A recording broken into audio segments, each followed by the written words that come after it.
Hi there, my name is Angela, and I want to share my story with you. It's different from what you might usually hear about difficult mothers-in-law because mine actually brings hope. Despite not being fortunate enough to have a wonderful husband, I was blessed with an incredible mother-in-law. Let me take you back to 5 years ago when I married my colleague, Anthony. Anthony was known for his magnetic personality, which naturally attracted people, including me. At the time, I was quite naive and recovering from a recent breakup, so Anthony's attention and sweet words were comforting. He seemed like a genuinely great guy who was well regarded at work. Despite his flirtatious nature, it didn't seem excessive, and everyone around us saw him as a good person. Our first date was memorable. Anthony shared with me how much he valued family, mentioning his disabled mother who lived with him after his father had left due to her disability. Anthony took pride in being a devoted son, ensuring the best care for his mother despite the challenges and costs involved. His dedication and love for his mother touched me deeply, especially since I had been my own mother's caregiver before she passed away from cancer. Understanding the demands of caring for a loved one, I admired Anthony even more. However, I was unaware of his ulterior motives behind this care. As we continued to date for 3 years, I noticed that my income was higher than Anthony's, but it never seemed to bother him or affect his masculinity. This, along with his affection and our shared experiences, made me believe I had found the perfect partner. During our relationship, I had the opportunity to meet his parents. Anthony's mother, Laura, had become disabled after an accident, leading to his parents' divorce. Anthony's father, George, chose not to remain in a challenging situation. When it came to caring for someone with disabilities, Laura, Anthony's mother, faced significant challenges. She needed a wheelchair for mobility and, although she received some support from the government, it was hardly enough. Learning about Laura's situation and Anthony's father, George, who left because of the difficulties, made me empathize with Laura and foster a strong dislike for George. Yet, Anthony remained close to his father, which meant I had to make peace with his presence in our lives. Anthony's marriage proposal came not long after I met his family. I accepted without hesitation, fueled by love and the desire to start a family with him. But with the proposal came a candid conversation. Anthony opened up about the financial burdens of caring for his mother. His salary was mostly dedicated to her needs, leaving him with minimal savings. Marrying him meant accepting not only his financial situation, but also the responsibility of caring for Laura. I reassured Anthony, "It's okay. I understand the weight of caring for someone. Laura is wonderful, and I've grown to love her. Living with her and supporting her feels right to me. She's like a mother to me." Anthony expressed concern about the financial implications, but I was more than willing to contribute. "I don't need your money, Anthony. I want to help with your mom. It'll lighten your load," I told him, and he was grateful for the support. True to my word, I embraced the role of caring for Laura as if she were my own mother, looking forward to having a parental figure in my life again. Anthony was appreciative of my understanding and willingness to help. Our wedding was planned mostly by me, as Anthony was focused on a work promotion. I was happy to take the lead and even covered most of the expenses, knowing his financial situation. After the wedding, Anthony proved to be a loving and attentive husband, genuinely caring for his mother. Laura, for her part, showed me immense affection. She was always excited to spend time with me, though I noticed she didn't share the same connection with Anthony. This struck me as odd, but I didn't dwell on it, happy to have found a family with Anthony and Laura. 5 months into our marriage, Anthony approached me with a request that marked the beginning of a new chapter.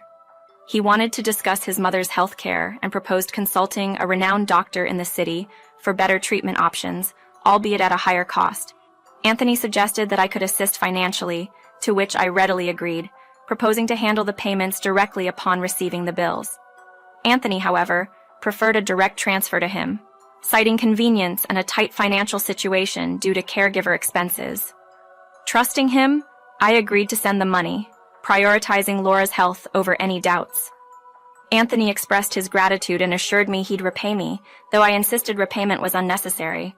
My main concern was Laura's well-being. George, Anthony's father, however, was critical of our spending on Laura, labeling it wasteful and questioning the value of investing in her health.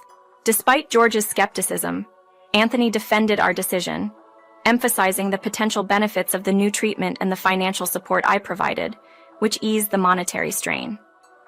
However, George's disapproval and Anthony's insistence on direct money transfers raised some red flags for me.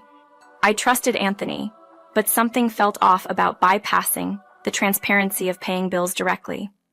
As time went on and I began contributing to Laura's healthcare costs, noticeable changes occurred in Anthony's demeanor. He became increasingly insistent on financial help, frequently citing various reasons for needing more money. Gradually, he was requesting nearly $3,000 from my salary each month, a significant sum attributed to the costly treatments. Despite these expenditures, there was no visible improvement in Laura's condition. Moreover, Anthony's attention towards me diminished. He often returned home late and immediately retired for the night, neglecting household responsibilities and our relationship. When confronted about his altered behavior and lack of engagement at home, Anthony justified it by claiming the pressures of work and his pursuit of a promotion, suggesting that household chores were my sole responsibility due to his absence. This shift in dynamics, compounded by financial demands and a lack of improvement in Laura's health, left me questioning the situation's transparency and Anthony's changing priorities.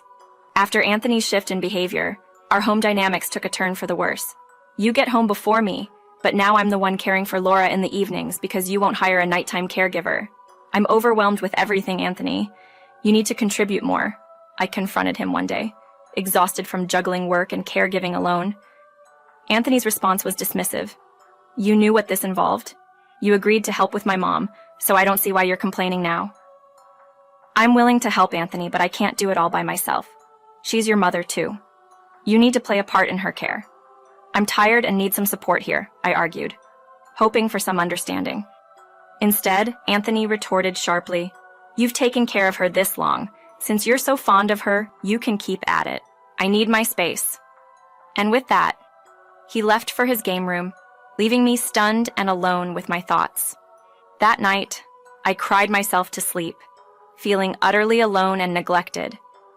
I attributed Anthony's coldness to his demanding job and a new project that seemed to consume all his time and energy. Part of this project involved working closely with Kathleen, a new colleague who quickly became as popular as Anthony. Their growing closeness worried me, yet I tried to trust Anthony, believing he wouldn't betray our marriage. However, my trust was shaken when Anthony announced he had planned a vacation, but not with me. I've put a lot of effort into planning this trip, Angela, but it's for me and my friends. You're not coming, he revealed, leaving me speechless and hurt.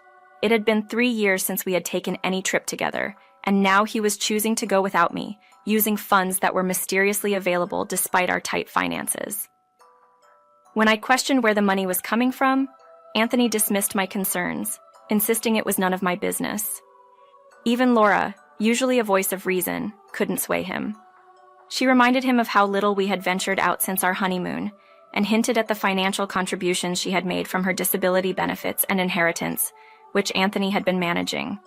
The revelation of Anthony's plans, his disregard for our relationship, and the financial discrepancies brought to light a painful truth about the distance growing between us, fueled by neglect, misused trust, and a vacation planned without me, highlighting the depth of our problems. Discovering Anthony's financial arrangements with Laura without my knowledge left me seething with anger. The situation escalated when he announced his plans for a vacation without me, only to later reveal he was using funds provided by Laura. My frustration reached a boiling point, but I was at a loss for words, particularly incensed by his disregard for me at home. Just before his departure, Anthony dropped another bombshell. He had dismissed Laura's caregiver due to high costs and declared that I would now assume full responsibility for her morning care. His unilateral decision, made without my input, was both shocking and unreasonable. Why do you assume I'll just comply with your demands?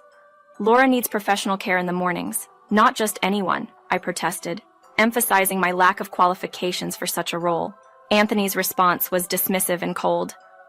I'm done with all this. You've said Laura's like your mother, so now she's your responsibility. I'm financially drained because of her, he retorted, disrespectfully dismissing his own mother's worth. I was appalled by his callousness. How can you speak about your mother like that? What's happened to you, Anthony? You've become a stranger to me, I lamented, hoping for some semblance of the man I married to reemerge. Anthony left without another word, returning late at night, avoiding any further discussion. Laura, having overheard our conversation, felt guilty and apologized for being a burden, which I immediately reassured her was not the case. In the days leading up to Anthony's trip, our household found a new rhythm with me working from home to care for Laura, despite the ongoing tension between Anthony and me. The situation took another sour turn when I encountered Kathleen at the office. Her condescending remarks about my caregiving role and thinly veiled gloating about the upcoming trip with Anthony were both hurtful and alarming. "Don't speak about Laura in such a disrespectful manner," I countered, but Kathleen's smug response only heightened my suspicions of an affair. Returning home, the thought of facing Anthony was unbearable. Kathleen's insinuations confirmed my worst fears about their relationship. Caught in a web of betrayal and burdened with newfound responsibilities, I struggled to reconcile the man Anthony had become with the husband I once loved. That night, Anthony's unusually high spirits over his upcoming vacation left a sour taste in my mouth, especially after Kathleen's insinuations. Driven by suspicion and confusion, I decided to delve a bit deeper and checked his phone. The discovery was heart-shattering. Anthony wasn't planning a trip with his friends. He was embarking on a seaside getaway with Kathleen, his mistress. The messages revealed an 8-month-long affair, during which he had squandered the money I provided on gifts and financial support for her. Feeling betrayed and overwhelmed, I quickly hid my findings to avoid alerting Anthony. The day after Anthony left for the vacation, I was engulfed in despair, mourning the life and love I thought we had. It struck me hard. I had married someone who had deceitfully presented himself, only to revert to selfishness and betrayal. Meanwhile, I was left to care for his mother, adding insult to injury. When Laura found me in tears, I couldn't hold back the truth any longer. I shared with her Anthony's infidelity and the vacation he planned with his mistress, expressing my utter disillusionment and refusal to face him again. Laura was appalled and saddened, lamenting that Anthony was mirroring the worst traits of his father and urging me to take action. The conversation took an even more shocking turn as Laura revealed that Anthony had neglected her medical needs, contradicting his claims of expensive treatments and doctor visits. Instead, he had been exploiting the situation for his personal gain, dining out with friends while leaving her in the car. Laura hadn't received any recent medical attention, much less the costly treatments Anthony had claimed. Feeling both humiliated and outraged, I shared with Laura my intentions to end my marriage with Anthony, refusing to be further exploited and disrespected. Laura, despite feeling like a burden, expressed her support and love, appreciating the care I had extended to her as if she were my own mother. With a newfound resolve, I assured her of my affection and commitment to her well-being, hinting at a plan to address Anthony's betrayal and ensure he faced the consequences of his actions. I reassured Laura of my well-being and determination not to be exploited by Anthony any longer. Moreover, I decided that Kathleen, who had intruded into my marriage, would not get away with her actions unscathed. Armed with screenshots from Anthony's phone as evidence of his infidelity, I set my plan into motion, determined that Anthony's recent escapade would be his last for a considerable period. The following day marked the beginning of my decisive actions. I sought out a reputable divorce attorney, presenting all the evidence of Anthony's cheating. I also intended to file a lawsuit against Kathleen for alienation of affection, bolstered by the solid proof I had gathered. My attorney, confident in the strength of my case, cautioned me against approaching human resources about the affair before finalizing the divorce, to avoid any potential alimony claims from Anthony if he were to lose his job due to the scandal. He promptly prepared the divorce documents, ensuring everything was in order before Anthony's return.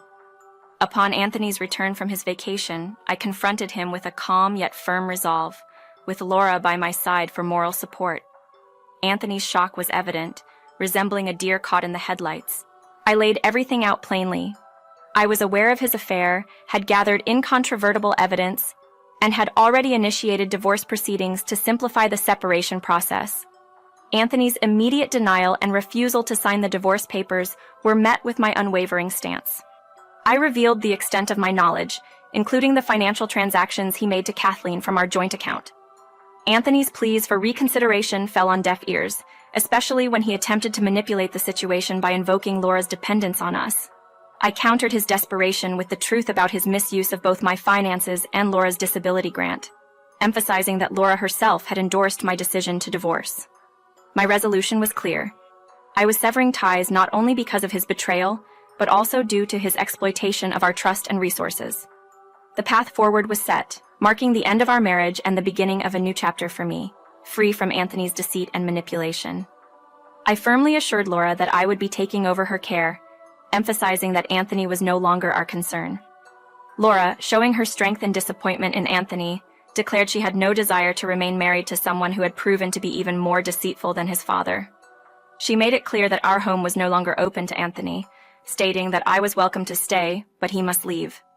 Anthony's protests, claiming entitlement to the house as a future inheritance, were swiftly countered by Laura.